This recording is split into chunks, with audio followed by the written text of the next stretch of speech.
Juárez, hará unos 6, 7 años, es que los grupos delincuenciales se empiezan a dedicar a otros delitos.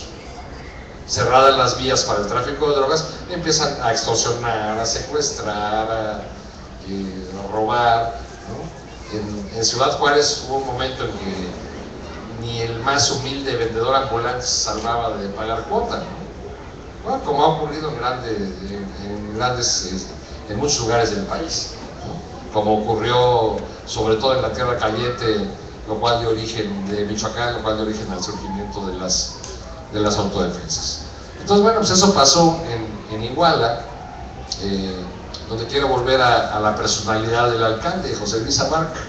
En alguna de las notas que yo escribí por esos días, recuerden ustedes que eran los primeros días y no teníamos mayores detalles sobre lo que había pasado por ahí, yo dije, citando declaraciones de algunos funcionarios del ayuntamiento y de ciudadanos de Iguala, que José Luis Abarca no podía haber dado la orden de desaparecer a los muchachos, por una razón muy simple, porque él no mandaba sobre la policía.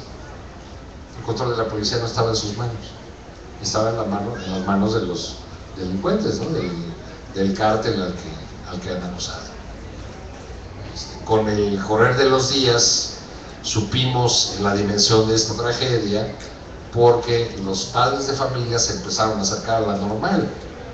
En cuanto vieron que sus hijos no aparecían, entonces ya el segundo o tercer día ya la escuela estaba llena y empezaron a hacer el censo de cuáles eran. En un principio los muchachos hablaban de 57 desaparecidos, pues resultaron al final 43, porque sí hubo un número que se habían ido a sus casas, que se habían escondido un par de días, que no habían llegado luego a la escuela, que no se habían reportado, pero al final se consolidó la lista de 43 muchachos desaparecidos, miembros de 42 familias, porque hay 2 hermanos en este grupo de los desaparecidos, más o menos una cuarta parte de ellos, quizá un poco más, son estudiantes indígenas que vienen de municipios mixtecos, nahuas, abusgos, de las comunidades más alejadas y pobres de la montaña o de la costa chica o de la sierra de Guerrero. Hay otra parte que son muchachos ya urbanos, porque ya no es un requisito en Ayotzinapa que entren solamente campesinos, ya entran también muchachos que habitan en zonas urbanas, pero sí sigue siendo un requisito que sean de familias de escasos recursos, y para ingresar a la escuela les hacen no solo el examen normal, digamos, que debe hacer para ingresar a cada escuela, sino también hay un estudio socioeconómico que incluye visita a las casas de los muchachos, no solo por la autoridad, sino que a esas visitas va alguien de la autoridad de la escuela, acompañada de un miembro del comité estudiantil. O sea, el comité estudiantil también tiene que ver en la selección de los estudiantes. Ya que se hace una primera selección, los que van a ingresar tienen que asistir antes de que comiencen las clases en la normal y someterse a una serie de pruebas muy rudas, según me las han contado familiares e incluso algunos de los muchachos, que tienen como único fin demostrar que los muchachos sí sirven para el trabajo campesino. O sea, que sí son trabajadores, que sí vienen de una familia acostumbrada al trabajo duro, del campo, etc. Entonces los hacen chambear. Y también ahí podemos entrar en una discusión, porque hay quien me ha dicho, bueno, pero es que también ¿por qué andaban tomando camiones? ¿Por qué andaban haciendo esas acciones? Por eso les pasa lo que les pasa. Yo creo que decir eso es una estupidez, porque en todo caso, si no se está de acuerdo con las formas de lucha de estos muchachos, de estos estudiantes, pues se puede decir, si fueron y tomaron un camión, pues lo que merecen es que en todo caso los detengan y los remitan a la barandilla y les apliquen una sanción administrativa o una sanción por el delito o la falta que cometieron, no la desaparición forzada, no la muerte, no la manera como los mataron, no la manera como mataron a Julio César Mondragón, por ejemplo, que fue desollado vivo, le quitaron la cara estando vivo. esa saña, esa maldad, esa crueldad, la banalidad del mal, decía Arendt, pero es inexplicable, resulta inexplicable para todos, y yo creo que todavía no lo hemos explicado. Está el factor del dinero, está el factor del control territorial, pero yo creo que en esencia, si los atacaron, si hicieron con ellos lo que hayan hecho, y si mataron a los que mataron, que eso sí ya lo tenemos muy bien documentado, lo hicieron por la sencilla razón de que podían hacerlo. Es decir, porque ya lo habían hecho otras veces y no pasaba absolutamente nada. Cuando en los meses que siguieron, en los días que siguieron a la desaparición de los muchachos, empezó a llegar ya la prensa internacional y hasta camiones con antenas para transmitir en vivo, porque el asunto se volvió de un gran interés internacional, pues empezaron a aparecer poco a poco lo que todo el mundo ya sabía, que en Iguala ya todo el mundo sabía que eso existía, ¿no? Nada más no sabíamos o no nos habíamos percatado o no habíamos puesto la suficiente atención al resto.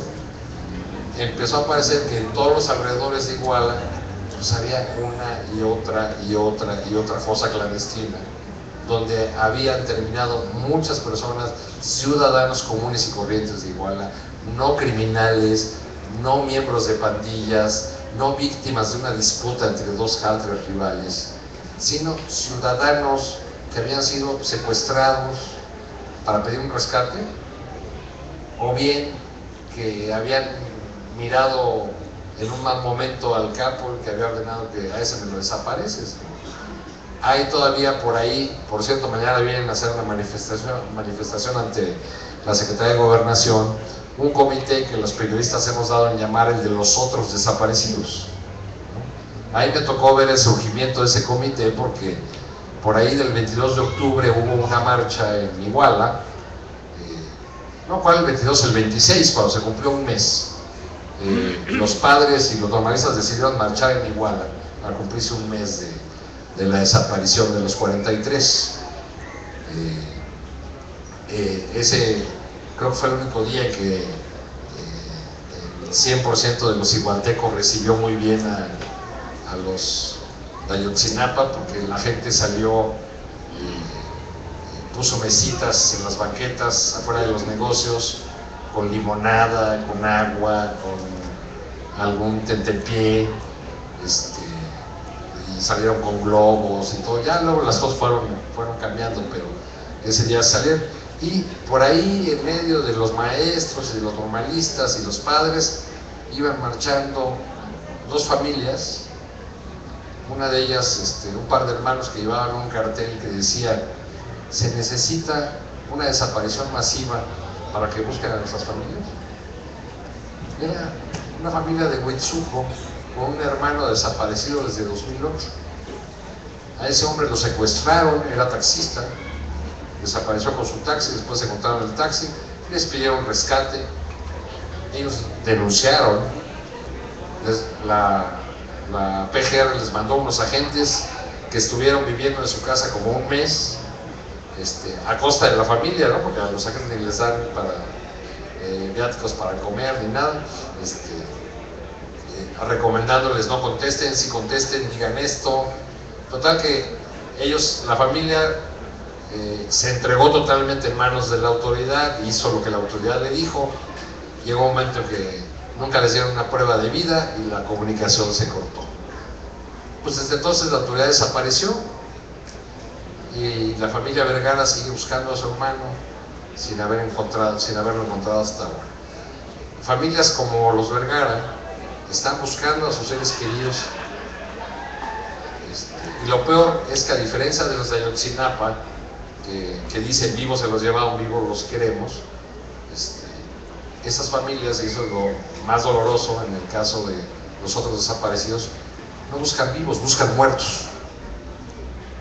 Lo que quieren es encontrar un cadáver, saber dónde quedó su familiar, poder cerrar ese ciclo de luto, poder terminar con esa historia, porque si no es un dolor permanente, es una angustia que nunca termina, y eso es lo más canijo del delito de la desaparición forzada, ¿no? Que la gente nunca puede cerrar realmente las cuentas del alma, y es lo más doloroso.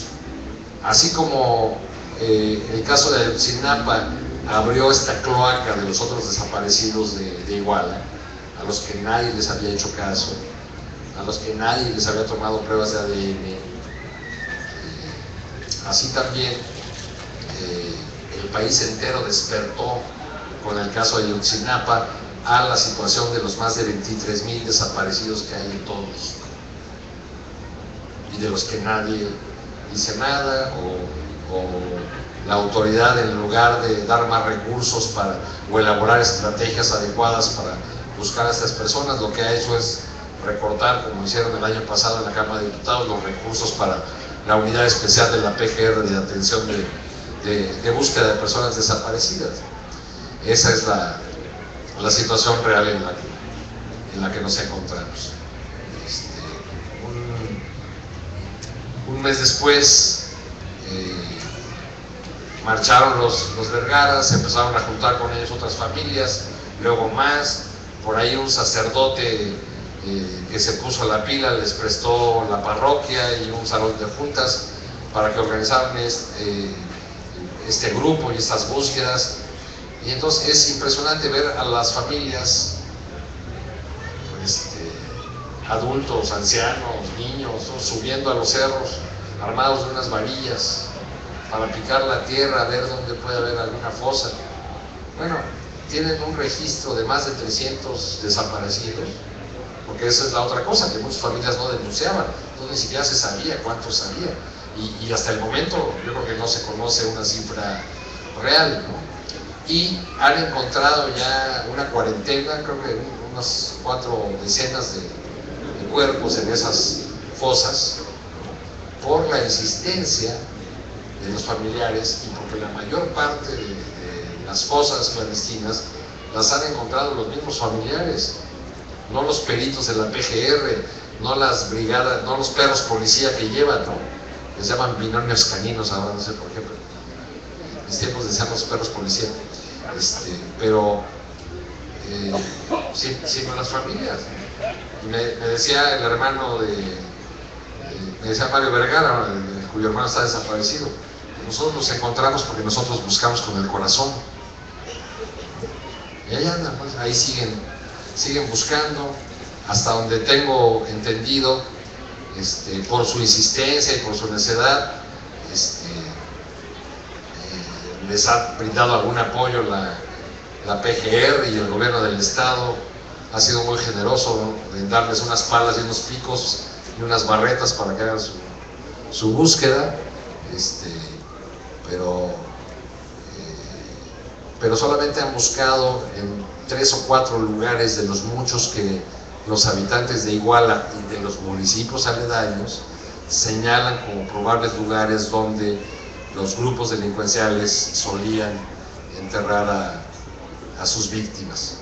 Como la existencia misma de las fosas clandestinas indica, no era una práctica común de los Guerreros Unidos incinerar a sus víctimas. Ese es otro de los puntos extraños en esta investigación. Como ustedes saben, la autoridad desplegó muchísimos policías federales, gendarmes, marina, ejército, para hacer la búsqueda. Salió al final con esta conclusión que para muchos no resulta creíble, aunque según el gobierno es la verdad histórica, pero siguen quedando muchos huecos, muchos pendientes.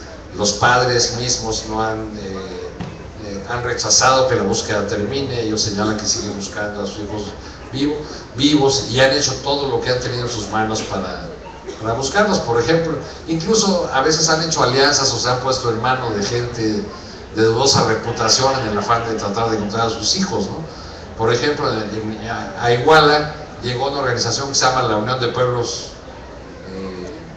y Organizaciones del Estado de Guerrero, la UPOEC, que supuestamente fueron a buscar, ¿no? Llegaron, son policías comunitarios, pero en un lugar muy lejano de Iguala, en la Costa Chica, y llegaron ahí desarmados a contribuir a la búsqueda, a ayudar.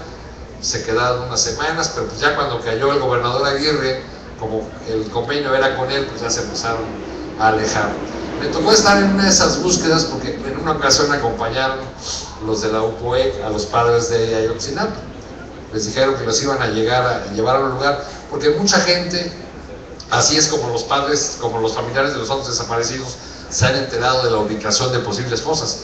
La gente que no va y le dice a la policía, como los soldados, sí va con los familiares y les dice, ¿no? O sea, por ejemplo, gente que subía al cerro a cortar leña o que llevaba ganado a algún lugar, les dice, yo sé dónde, y los llevan, ¿no? O sea, la gente sí tiene confianza con otra gente que es como ella, la confianza que no tiene hacia la autoridad, la confianza que no tiene con la policía. Entonces ahí al templo de San Gerardo, que está en el centro de Iguala, llega la gente y les han informado. Pues de la misma manera a los normalistas de Ayotzinapa les llegó por ahí una información de que había un templo abandonado en un lugar cerca del municipio de Tepecuacuilco, una comunidad muy alejada, y los de la UPOEC ahí fueron en su búsqueda, acompañando a los padres. Una cosa que si el asunto no fuera tan trágico sería hasta chusco, ¿no? Porque en esa ocasión yo me enteré ya un poco tarde de que iban a ir a este lugar, entonces no traía fotógrafo, entonces dije, bueno, ¿cómo hago? No me llevo el coche porque después cómo me bajo si tienen que caminar y van a buscar. Entonces pues contraté un taxi, el taxista que además conocía la zona me llevó. Bueno, los de la UPOEC andaban tan mal, pero tan mal, que el guía de la expedición terminó siendo el taxista que me había llevado a mí, porque ellos sacaban unos mapas y decían, no, en este pueblo, y él les dijo, no, pues ahí nunca van a poder llegar, porque esos camiones que traen, ya ven que los de Ayotzinapa viajan en unos autobuses de esos de línea, ¿no? O sea, de pasajeros. Pues esos camiones nunca van a pasar por la terracería aventada, entonces, pues ya, esa expedición fue un fracaso. Pero bueno, los de la UPOEC más, porque llevaban a los padres sin saber a dónde iban, sin tener un guía que fuera de la región.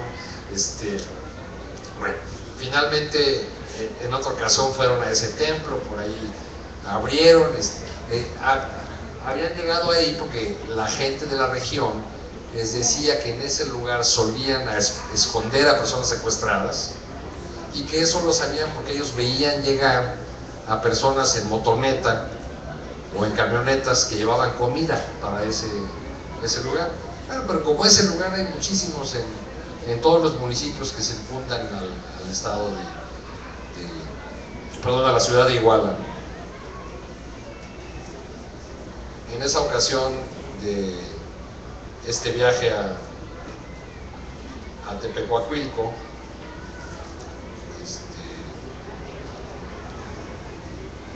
me tocó platicar con algunos de los muchachos.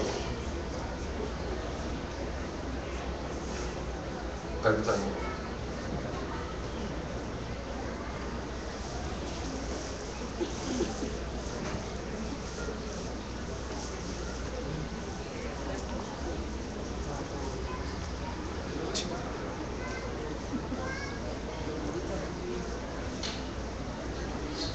No estoy contestando el teléfono, estaba buscando algo que les quiero leer. Ya que estamos en una feria de libro, porque me resultó una escena muy potente, muy dura. En esa ocasión ver a uno de los muchachos que, pues mientras se hacía esta espera, porque los de la UPOEC no sabían para dónde ir, pues bajaron, buscaron agua, se sentaron a la sombra, y me tocó ver a un muchacho que bajó,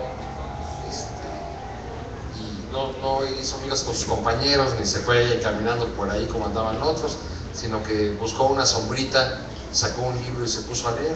Entonces me acerqué, me senté ahí a un lado de él y vi que estaba leyendo un libro de poemas de Mario Benedetti, y se puso a subrayar un poema. Le pedí que me dejara anotar algunas frases de las que dice ese poema, porque no había encontrado yo en otro momento, ya que hace un rato Benito hablaba de la importancia de ser lectores, de la fuerza que hay en ello, de cómo puede ser algo a lo que uno puede dedicar la vida. Cuando uno ve escenas como la de este muchacho en la búsqueda de sus compañeros, leyendo un libro de poemas, es cuando entiende cuál es la potencia que puede tener la literatura. Estaba subrayando este muchacho con un lápiz las partes que más le llamaban la atención de un poema de Mario Benedetti, que se llama Desaparecidos, precisamente. Y una de las partes de ese poema dice así: están en algún sitio, nube o tumba, están en algún sitio, estoy seguro, allá en el sur del alma. Es posible que hayan extraviado la brújula y hoy vaguen preguntando dónde carajo queda el buen amor, porque vienen del odio. No son todos los muchachos de Ayotzinapa los que son lectores voraces, pero me consta que sí hay muchos. Los he conocido, los he tratado, no solo a los de esta generación, sino desde 2011 y más atrás, porque yo también soy de formación profesor normalista. Desde más atrás me ha tocado conocer a los de Ayotzinapa, en 2011 por ejemplo, porque me tocó estar ahí cuando mataron a 2 de los muchachos en la autopista del Sol durante una protesta, y me tocó conversar con varios. Ahora volví a ver a la familia de uno de ellos, por cierto, de Gabriel Echeverría, que fue asesinado ahí en la autopista del Sol el 12 de diciembre de 2012, y cuyo hermano, que ahora está en la Normal, fue uno de los sobrevivientes de la noche de Iguala, con una herida en la pierna porque se encajó una varilla a la hora de treparse a una azotea para escapar, pero bueno, pues, la libró a diferencia de su hermano. Entonces hay muchos muchachos que son lectores voraces, que son gente que quiere servir a sus comunidades, gente que quiere superarse, que quiere ayudar a sus familias. Como les digo, la mayor parte de o todos los estudiantes de Ayotzinapa son de familias muy pobres. Es una escuela por lo demás muy pequeñita, ¿no? Cuando se dice ahora, nadie sabía antes de Ayotzinapa, ahora se menciona mucho, pero pues es una escuela chiquitita, tiene 526 alumnos, o tenía 526 alumnos. Y apenas desde hace unos pocos años se quitó de ahí la carrera de la licenciatura en educación física para poner la licenciatura en educación indígena, por lo que han entrado más estudiantes de procedencia indígena. La otra licenciatura que hay en Ayotzinapa es de educación primaria. Ya que estamos en una feria de lectura, les voy a recomendar que le echen un ojo si quieren leer más cosas o los esfuerzos que se han hecho en solidaridad con Ayotzinapa. Estoy participando con un grupo muy amplio de periodistas en un esfuerzo para que no se olvide la tragedia de Iguala de Ayotzinapa, y hemos hecho un trabajo que creo que quedó bonito, está en internet, porque es un libroblog, o sea, no es un libro impreso, ¿no? Lo pueden encontrar buscando periodistas de a pie, ¿no? Y ahí van a encontrar, la organización se llama Periodistas de a pie, y ahí pueden encontrar este homenaje a Ayotzinapa, que consistió en lo siguiente: cada periodista o cada escritor elegimos una imagen, fuera una fotografía, un dibujo, alguna imagen, y escribimos sobre eso, ¿no? Buscando siempre que fueran datos verificables, que fuera una historia que nos lleva a no olvidar el tema de Ayotzinapa, pero también abordarlo de otra manera y de alguna forma también a sacar el dolor, la rabia, la impotencia, todos los sentimientos que nos ha provocado a quienes hemos estado cerca de la gente de Ayotzinapa, pues estar cubriendo esa maldad, ese horror, esa tragedia que además no ha terminado. Ahí lo pueden encontrar en internet si buscan a periodistas del pie.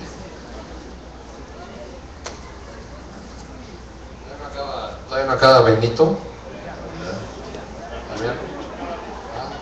Sí, mi paréntesis del paréntesis va a ser el siguiente, porque hace rato le preguntaban que cómo cargaba su apellido, ¿no? Algún tiempo yo dirigí un suplemento político social en Maciosare, en el diario La Jornada, y Benito fue columnista, fue colaborador de ese suplemento. Alguna ocasión que yo no estaba en la oficina, él llamó por teléfono, pero no estaba ninguno de mi suplemento, así que le contestó la secretaria suplemento cultural. Pues él le dejó un recado a la... Entonces cuando yo llegué me dijo, oye, te habló Benito Taibo, pero estoy muy apenada. ¿Por qué? Pues es que yo lo confundí. Entonces cuando se despidió le dije, sí, yo le doy el recado, yo le digo que habló Benito II. Y entonces Benito le dijo, no, yo soy Taibo, pero no tengo número. Es el único que no tiene número del estadio. Bueno, en este esfuerzo de memoria que se está haciendo desde muy distintos ámbitos, vale mucho la pena seguir los informes siempre precisos, siempre muy detallados, de la Organización de Derechos Humanos que acompaña a los padres de Ayotzinapa y a los estudiantes de Ayotzinapa. Tlachinolan, que es un organismo con sede en Tlapa, en la montaña de Guerrero, pero que se ha convertido en un grupo de apoyo y solidaridad con la gente de Ayotzinapa, sin par, que ofrece, que cuenta además con toda la confianza de los padres y de los muchachos. El día de hoy, Tlachinolan publicó una petición de acción urgente de Amnistía Internacional, donde se hace un resumen de cuál es el caso, de cuál es el estado del caso a los 6 meses, y se hace un llamado a seguir exigiéndole al gobierno la presentación de los estudiantes. Hay que seguirla. También, entre otros esfuerzos que se han hecho, un grupo de colegas periodistas, investigadores, publicó el día de hoy una serie de reflexiones sobre Ayotzinapa a los 6 meses. Yo copié algunas porque me parecieron interesantes, me pareció que sintetizaban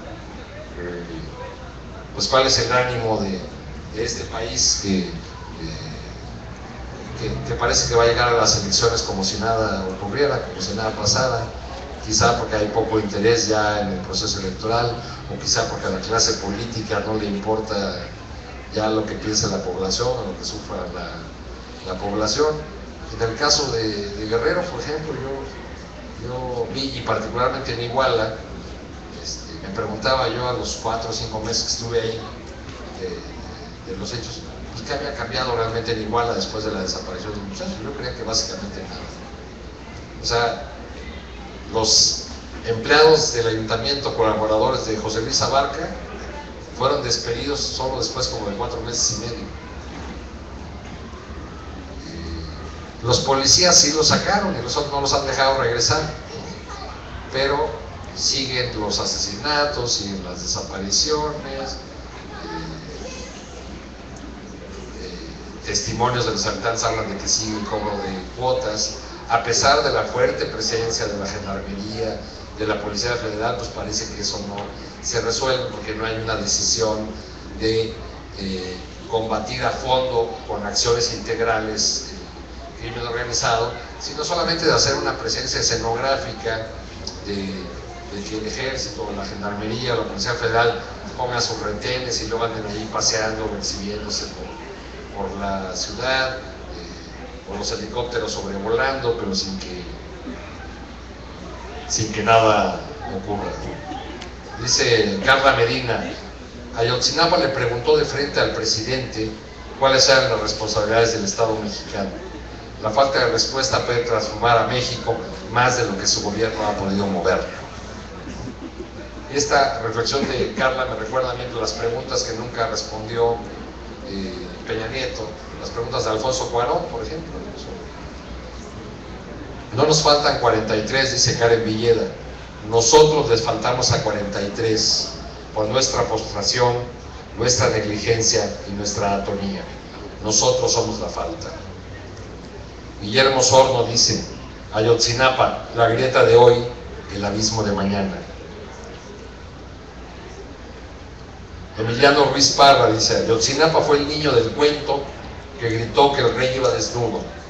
Despertamos del momento mexicano para darnos cuenta de que vivíamos en una democracia secuestrada por la misma camarilla repartida en todos los partidos políticos, capaz de ajustar cuentas a los disidentes a través de la desaparición y la masacre. Y dice Rosana Reguillo, una investigadora de la Universidad de Guadalajara: Ayotzinapa es el símbolo de que algo muy profundo se rompió en el cuerpo de la nación. Después del 26 de septiembre de 2014, nada puede ser ya igual. No es que no hubiera antes esa bárbara violencia, esa descomposición de las instituciones, ya existía, pero Ayotzinapa marcó un punto de inflexión porque reveló el rostro del juvenicidio del país. No se olvide que la mayor parte de las víctimas de esta mal llamada guerra contra el narcotráfico han sido jóvenes de todo el país, y no solamente jóvenes involucrados en grupos delincuenciales, ¿no?, sino cada vez muchísimos más personas jóvenes e inocentes. Y Alejandro Hernández lo dice así, o hace su reflexión en unas líneas así simplemente, y con eso termino, y los invito a que si hubiera alguna pregunta o comentario, pues le demos curso. Dice Alejandro: las cuentas acotan cuentos. 180 días, 43 desaparecidos, pero hay más. En casi 700 días desaparecieron más de 9,000. Cuenta con nosotros. Se refiere naturalmente a esos 9,000 desaparecidos que van en lo que lleva el gobierno de Enrique Peña Nieto. Una última acotación: a pesar de lo que digan los López Dóriga y anexas, mientras no haya prueba de que los muchachos están muertos, siguen estando desaparecidos. Y otra cosa que le he oído por ahí a algunos funcionarios públicos que dicen Ayotzinapan, pues no es Ayotzinapa, nada más, que por cierto quiere decir río de tortugas. Muchas gracias.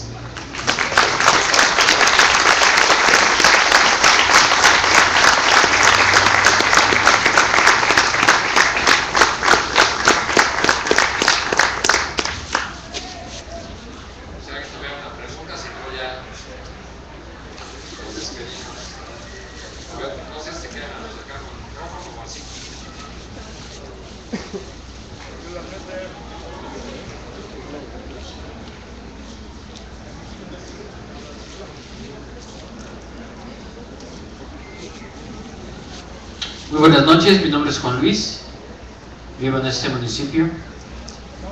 Quiero tal vez que me confirme qué tan veraz es que significa un C4 en Guerrero, porque por el poco conocimiento que tengo, quiere decir que es como una llamada de emergencia en donde la policía municipal, estatal, federal y el ejército debe estar al pendiente porque está ocurriendo algo.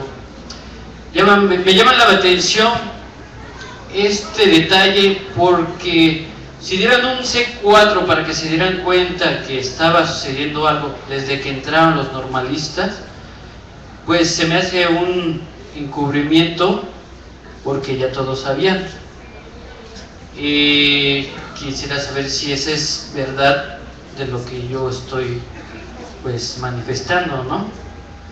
También me gustaría dar, no sé, un pequeño mensaje a las personas que están aquí, ya que yo he estado en las manifestaciones de los normalistas con los padres, y me llama mucho la atención que la juventud de más abajo que las mías no son conscientes de lo que está ocurriendo en nuestros alrededores, y eso me preocupa. Me preocupa porque yo tengo un niño de 6 años y no sé qué país le vamos a entregar. Me preocupa el saber qué están haciendo nuestros jóvenes por el día de mañana y por su presente. Es preocupante porque siguen habiendo desapariciones y el ejército, pienso yo, que sigue siendo involucrado en muchos actos y está constatado en la historia del país. Es La Talla, es Aguas Blancas, es 68, son los 43, muchas cosas en el norte. ABC, entonces hay infinidad que muchos sabemos. Entonces, si hay aquí jóvenes que me gustaría también dejarles un mensaje que se encarguen ellos de transmitir que tenemos que ser más conscientes en lo que pasa en nuestro país, porque nosotros somos el presente y el futuro de esta nación. Entonces sí, les agradecería que lo transmitieran a nuestras generaciones y a las nuevas, y que me diga si es cierto con esto del C4.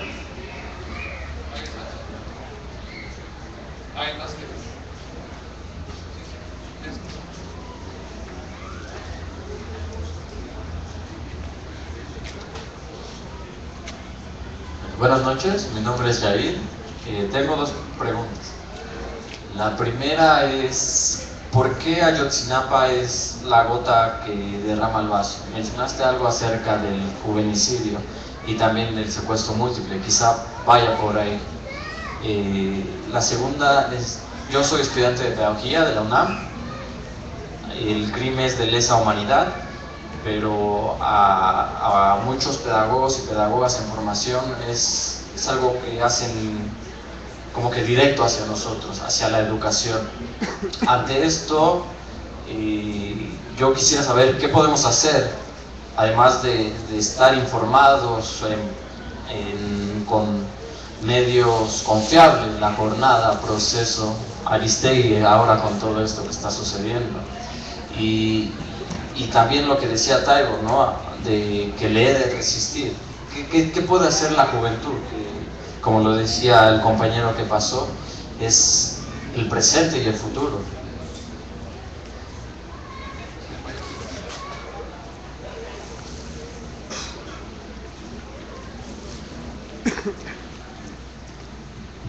Bueno, muchas gracias. Mi nombre es Marcos y me siento extranjero yo en mi país porque acabo de regresar del extranjero y estoy viviendo a 25 años ilegalmente en los Estados Unidos, y ahora que vengo aquí me siento casi ilegal también, pero me gusta mucho estar aquí en mi país porque es un país tan lindo. Veo niños, veo perros, veo payasos, veo gente vendiendo chicles y veo cómo la gente se sacrifica y tiene un buen esfuerzo para echarle ganas y salir adelante.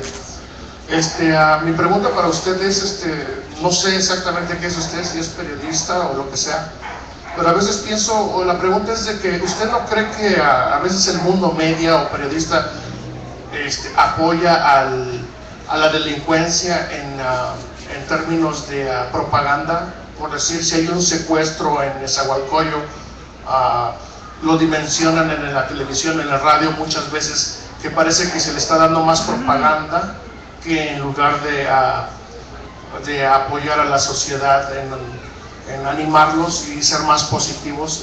Es como por decir, allá en el extranjero se oye mucho de los corridos, los norteños, los narcotraficantes, y parece que se les paga a ellos para promover tal cosa, pero a veces pienso que no nada más es la droga o la delincuencia. Yo pienso que a veces ese es el factor dinero.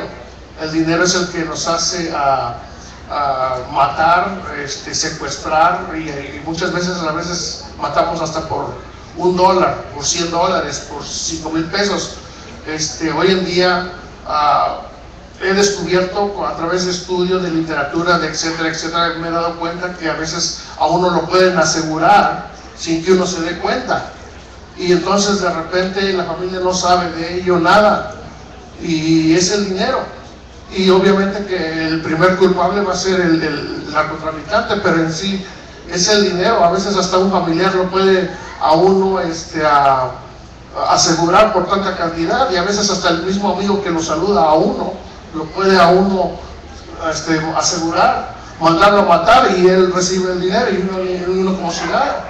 Y digo, pues ese es lo que tengo yo para expresar, y les deseo una bonita noche a todos ustedes. Gracias.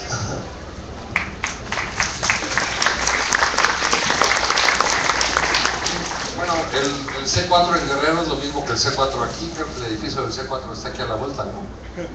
O sea, es un centro de control y comando donde básicamente lo que se hace es que las fuerzas de seguridad tienen una concentración de sus cámaras y de información, etc.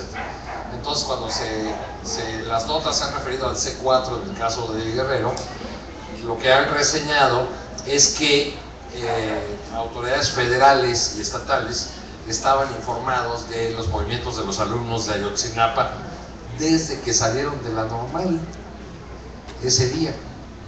Los muchachos, la mayor parte eran de primero, por eso todos estaban pelones, eran de primer grado, estaban trabajando en la milpa, los llamaron, les tocó una comisión, fueron a Chilpancingo primero, con la intención de en Chilpancingo tomar esos autobuses que querían para venir a la marcha del 2 de octubre aquí en la Ciudad de México.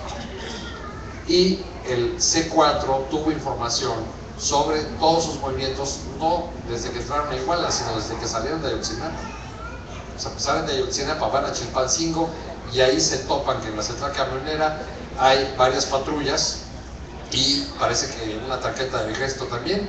Entonces desisten de su intento de tomar los autobuses en Chilpancingo y por eso se van a Iguala. Entonces, una de las líneas de investigación que, en opinión de las ONGs de derechos humanos, de organismos civiles y del propio movimiento de los normalistas, no se ha seguido suficientemente, es qué hizo la autoridad federal, sobre todo, que estaba informada de lo que ocurría. Digo, porque si sabían de todos los movimientos, también supieron del momento que les dispararon, ¿no? También supieron de la agresión. Además, deben tomar ustedes en cuenta que no fue una agresión de 2 minutos y ya, fue una agresión continuada a lo largo de varias horas, porque primero los bajan, los enfrentan, les disparan, después se quedan ahí y ya en la pasada la medianoche están acompañados de reporteros, incluso ya locales, están dando una conferencia de prensa cuando llegan hombres armados, esos sí no identificados, y les disparan y ahí matan a 2 muchachos y ya para entonces ya se han llevado a los 43, ¿no? Pero digamos, ahí es la otra agresión donde matan a 2, resultan otros lesionados. Parece ser que es también cuando corre Julio César, al que encuentran después desollado, ¿no? Y esa es la razón por la que se argumenta que si no hubo una responsabilidad directa, por lo menos sí hubo negligencia u omisión de parte de la autoridad federal, que sabiendo lo que ocurría no hizo absolutamente nada. Creo que el asunto de Ayotzinapa viene a ser la gota que derrama el vaso, aunque somos un país que ya ha sufrido mucho desapariciones, secuestros y agresiones de este tipo, y amplias regiones del norte sobre todo mucho más, porque creo que es la primera vez, uno, que se ataca a un grupo tan numeroso, 2, que es de estudiantes, 3, de estudiantes pobres, y 4, creo que es lo más importante, es la primera vez que queda totalmente al desnudo en lo que podríamos llamar narcopolítica, porque el caso Iguala encuera totalmente la vinculación entre la autoridad municipal, la policía, el grupo delincuencial y todas las estructuras de poder de la ciudad de Iguala. Ese modelito que se vive en Iguala se puede reproducir en muchas otras ciudades del país e incluso a nivel federal, a nivel nacional. Yo creo que eso es lo que desata la indignación en el caso de Iguala, ¿no?